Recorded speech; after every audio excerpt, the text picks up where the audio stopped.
সকালে মৌলভীবাজারের কুলাউড়ায় ভয়াবহ সড়ক দুর্ঘটনা ঘটেছে।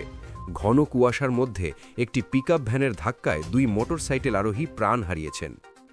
আজ সকাল ৭টার দিকে কুলাউড়া জুড়ি আঞ্চলিক মহাসড়কের আছুরিঘাট এলাকায় এই দুর্ঘটনা ঘটে।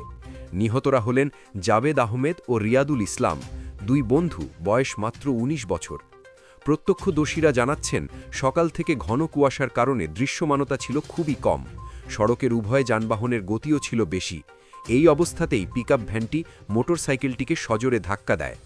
পুলিশ এবং ফায়ার সার্ভিস দ্রুত ঘটনাস্থলে পৌঁছে মরদেহ উদ্ধার করেছে। পিকআপ ভ্যানের চালক ঘটনার পর থেকে পালিয়ে গেছে।